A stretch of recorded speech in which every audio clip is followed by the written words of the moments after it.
today is really, like I said, just a deep dive, a way for us to learn and listen. Can you talk a little bit about what's changed?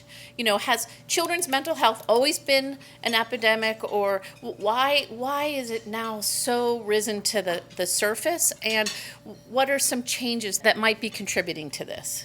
So I think there's a couple of things that are different today that have contributed to, what we would probably consider a crisis, because we've seen tremendous escalation, in almost 200, 300% increase in kids presenting to the pediatric emergency department needing some type of behavioral health assessment evaluation. I think this is not going to be a surprise, but social media definitely has a role in terms of when there's a conflict with a kid. It doesn't just stay with that child and their immediate social group. When there's a conflict, that conflict can get broadcasted out, 100-fold via social media. And so that has been a big issue. A lot of times I have seen where children are now the matriarch or the patriarch of the family.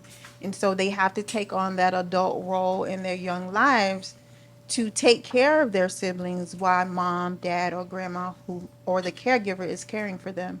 And so I think that plays a really huge part where they're taking on adult stressors at a very young age. They're also growing up in an environment that promotes fear, anxiety, pressure. And then I would just say that the resources are unreliable, and there's not an effective support system. One of the things I've noticed is in America, the sports are very competitive. So it's not like, I'm going to go and sign up for the soccer team just so I can get exercise and have fun with my friends, but it's like either from the parents or from the coaches, it's like getting pushed to how high can you get a scholarship to go to college to play soccer or gymnastics. So even those activities that maybe are supposed to be a good stress relief and fun can turn into actually something that creates stress for these kids. In addition to the kids being home, feeling out of place, the parents were also feeling trapped. Mm-hmm. And so that was not a good situation for the environment as well.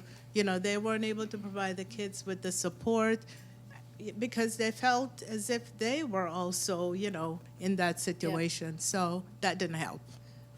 We already had an inadequate mental health, behavioral health system for kids, or as well as for adults, but particularly for kids before COVID. So as folks have noted, COVID definitely threw gasoline on an existing fire.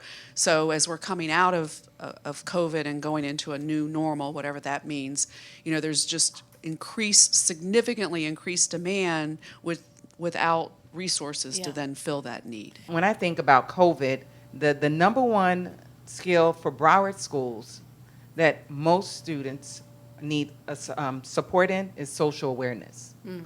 We just came out of COVID. Think about what happened in COVID, all of the race relations, the disconnect, not being able, God bless you, to establish any type of empathy and connection and understanding for others. And initially, before the pandemic, and Angela Lubin, she is the director for that department, she was at about 8,000 students. And last I heard, she was about at 15,000. And it is because, one, when the pandemic happened, a lot of parents switched online, and then they didn't want to come off. They didn't want to come off. They were, yes. And a lot of that, too, had to do with the mental mindset of our children. And it wasn't so much just the convenience for the parents, but it was, now I don't really have to deal with the teachers or the students or the fears of these various, as we always talk about, the code reds and the drills. We are instilling trauma into our children. The Children's Services Council provide a variety of services here in Broward County. We have a family strengthening program that provides intensive individual family group counseling. As Vivian mentioned, the Home Builders program, which is very evidence-based, but is a very short turnaround. So that service is like 28 days, and they can step down to a less intensive service. We also have now where we have a heal trauma program.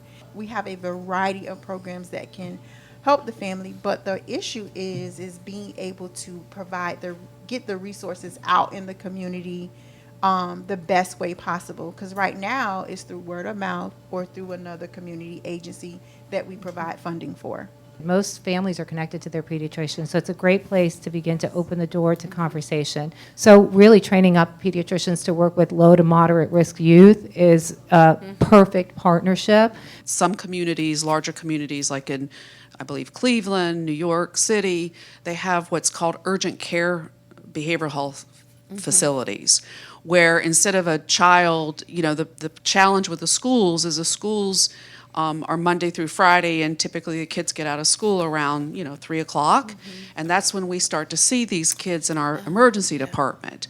There aren't any school counselors available after 3 o'clock, 4 o'clock, and they need to hand off because they do have concerns about kids that have expressed suicidal ideation or kids that have self-harmed, by cutting themselves. And obviously that's very distressing if you're in a school and you have a child that is exhibiting that behavior. So instead of those kids coming to the emergency department, what we'd really like to do in our community is create an environment that's the right kind of setting that those kids could come to after school, during or after school hours, and have the right resources pulled together.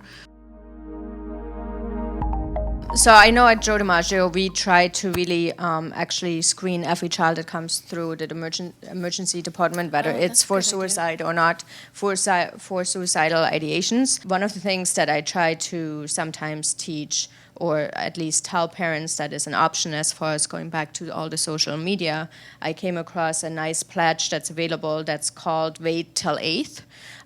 You can Google it. And it's pretty much parents pledging that they're not going to get their kids a smartphone until they're at least in 8th grade. And a nice thing is that you create your own community. So if you decide you want to do that for your child, you can then send that pledge to your children's friends and their parents. And once 10 families have agreed and sign up for that, the pledge kind of becomes, is in place. I would just kind of challenge all of us to be thinking of it that way instead of like one program or one solution or one stop. It's like every child is going to be at a different place in that spectrum and have a different dynamic associated with it, and we need to have different types of interventions. Something that's coming down the line that's going to bring a lot more awareness, but there's a ton of planning that needs to be done around it, is 988. We know 988 was just rolled out, but it was a soft rollout because we don't have the resources to support a real rollout of 988. 988 eventually will become like the 911 for mental health, behavioral health emergencies. And I think that's beautiful because people are going to know where to call. There's a ton of amazing evidence-based practices out there for treating youth. Unfortunately, the way that our system is designed with healthcare insurance, the insurance system and the lack of insurance, these models are very expensive. They're expensive to train on. They're expensive to provide. They're not a fee-for-service model. They're designed to provide low caseload for therapists, very involved, and clinicians and case managers, team approach, very effective. But to be able to implement them, we need a lot more support around being able to train up our community, provide these training models, because the current model of reimbursement doesn't cover the cost of training. Being able to have these pockets of community centers, once again, that are community-based, family-based, child-centered and family-centered, I think would truly make a difference in kind of rebooting the connection and the need of family.